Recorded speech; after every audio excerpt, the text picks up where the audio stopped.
What's going on, guys? Hope you're having a great day out there today, guys. I am finally home from California. However, I get 24 hours at home today, and then I have to leave tomorrow for Iowa. And of course, the day I get home, it's raining outside. Just my luck. It's actually not too, it's pretty warm out. It's around 55 degrees. However, it's raining outside.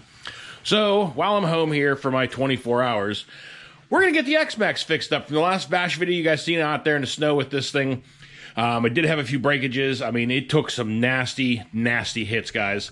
But what I did end up breaking all on this thing, I know I went over a bit of it in the video. Broke the front bumper support, obviously. Broke the rear bumper support. Also had broke the front bulkhead exploded. Not the bulkhead. I shouldn't say the bulkhead. The front bulkhead, or the front diff cover exploded. And the steering, part of the steering rack.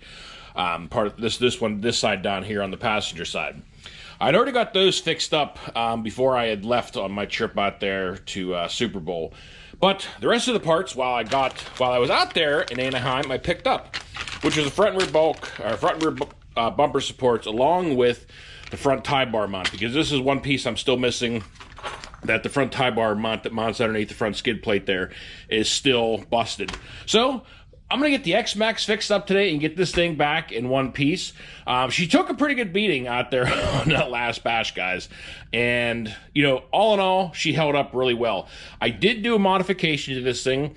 I did the Rich Duper Bash modification, and I put, I'm not sure how well you can see it down in there, but I tied the front bulkhead together because I'm tired of this bulkhead, or shock tower. This is the same side. I also did break this.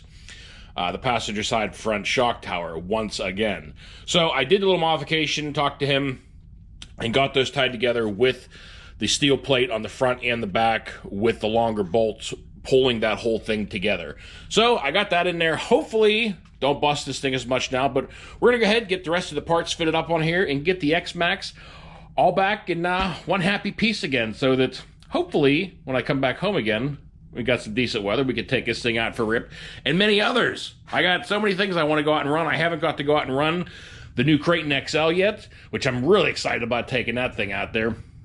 Got the Typhon 6S with all the new M2C Racing shock towers and braces and everything. I want to take that thing out for a rip. Guys, the wintertime is just rough on a basher. You want to go out and run them, and you can't.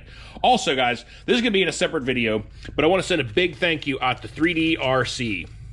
You guys have never seen any of his parts. He makes lots of different bumper supports, the bumper cushions there in the front for everything. I think these are for the Outcast and the Creighton, the high profile and the low profile wing mounts, and they are super, super flexible. You guys know these things break all the time. So we're going to do this probably in another video later today and getting some of this stuff fitted up. I want to get a bunch of these things because the wing mounts are always the weak spot on these cars. So I think we're going to get some fitted up on the Typhon and probably the Italian Hoagie and maybe some other stuff. And then also get the bumper mounts mounted up on the Creighton and maybe the Outcast. See how much time I got today? I got to get a lot of stuff done in 24 hours, guys. All right, let's get wrenching on the XMAXX and get her fixed up again. All right, guys. Well, I'm not going to bore you guys with every bit and piece along the way here, but kind of figure I wanted to show and talk about what all did break on that last bash after I tore it all apart and finally got to see what all happened. Luckily, you know, the chassis, the front and rear bulkheads, all those held up great. I didn't have any of the actual bulkheads or chassis breaking now with the new M2C Racing center brace. Everything, it was all the exterior stuff now, the bumpers, bumper supports, the diff covers. I did put the Hot Racing aluminum front diff cover, or rear diff cover on the rear. Looks like I'm going to need to get one for the front also because it took some nasty hits. But again, it's wintertime. It was very cold out there.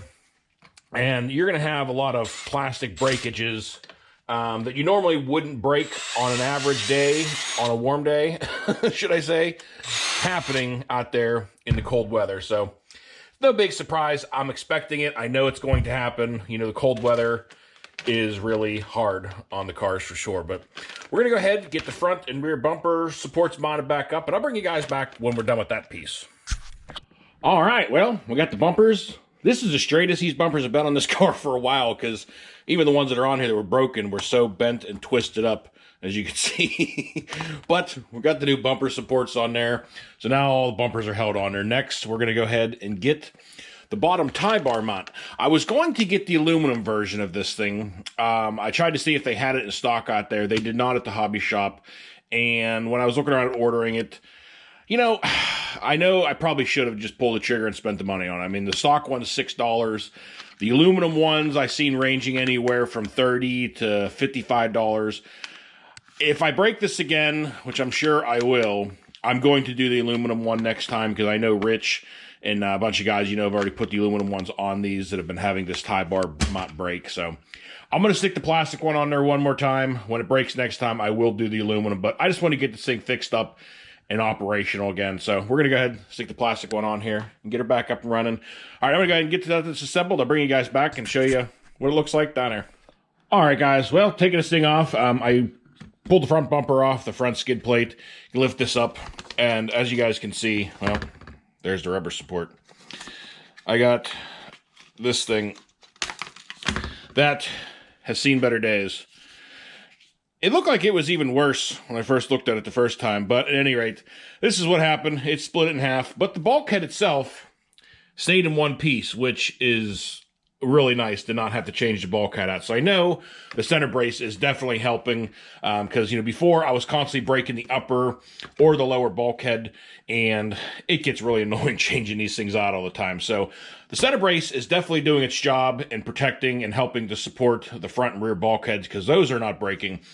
The weak spot still was those shock towers, and I'm hoping now that I did that modification with double plates on top from Rich showed me at Duper Bash, that I don't break those as often now. But we're going to go ahead and get this thing changed out. Get the old XMAXX all together again. And guys, I do have a new body shell coming for this thing, because this body shell is absolutely toast.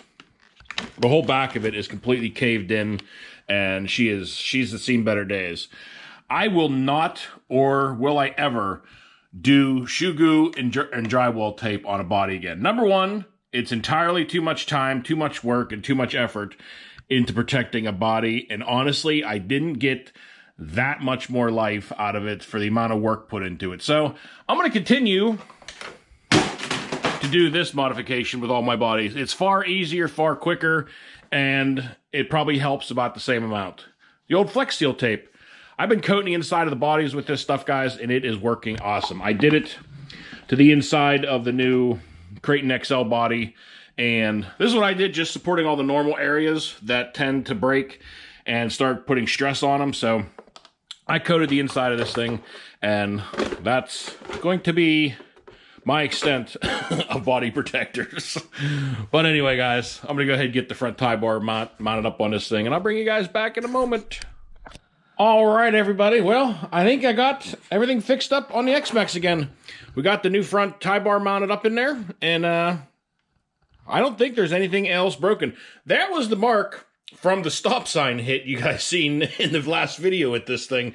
That's all it did. I was amazed. It put a nice little nick in the front A-arm, but besides that, I thought it fared pretty well for tagging a stop sign. Guys, as I'm sitting here working on this thing, I had just posted the video the day I'm working on this thing of this bash. And I was reading some of the comments, and some of the guys were talking about, that stop sign hit, and it reminded them of horseshoes. And that's going to be the new name for doing that.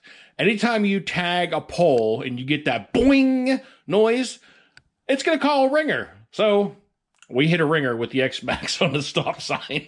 I think it sounds pretty good. It's kind of funny. Anyway, guys, I think the XMAXX is back and ready to roll again. Got a new body coming for that. Like I said, we'll get the new body on this thing. I'm getting a green one for it this time. And the XMAXX is ready to roll again. Also, guys, I see this a lot in comments on videos, on the Facebook pages, and all this stuff. Guys having issues. I just figured I'd throw this in there because I was looking at mine and checking mine. The guys are always complaining they're constantly eating up, their spur gears or their pinions, and they don't know why. First thing you guys need to make sure you check is that your shaft for your cush drive shaft for your spur gear here is straight, because if this shaft, and it's hard to tell, you got to keep a look at it really closely, but when it is turning, making sure that you have no wobble in that whatsoever, because if you have any wobble in that thing, it is going to chew your gears up, and you are going to be going through them left and right and wondering why.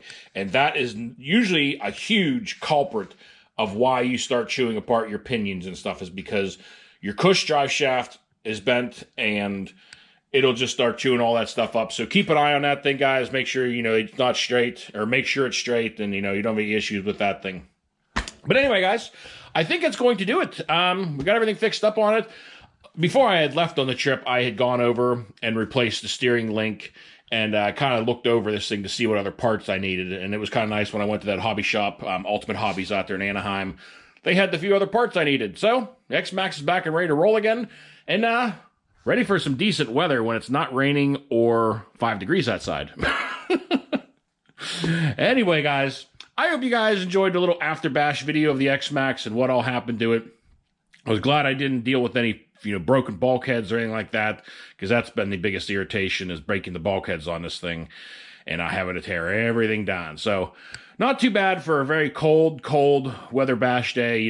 I think I had maybe, I don't know, $20 worth of parts, probably $20-25 worth of parts I had to change in this thing, and back up and running again. Also, I am going to leave these Proline Master tires, Master X tires on this thing for a while, because number one, they hold up, the rims don't break, they don't blow off the rims, and I can go out there and have some fun with it. Those Duratrash, not real happy with them. Horizon Hobby, it's kind of dark down here, but Horizon Hobby did send me another set of them. However, I don't even want to put them on there, especially in the cold weather, because the rims are just going to shatter. They don't hold up. The beads don't hold up on the rims. The tires always rip off. You got to keep really, really close eye on those tires, and keep a bottle of glue in your pocket with those tires. I like the tires. I like the tread pattern, the air control with them. However, when you can't run them for more than one bash, it's, I don't know. That's up to you guys to decide if you want to deal with that or not. Me, I don't want to. I'd rather just run these and go out there and have some fun. But anyway, guys, enough yakking, I know. But that's going to do it. So until next time, y'all, be safe, be careful out there. Peace out, everybody.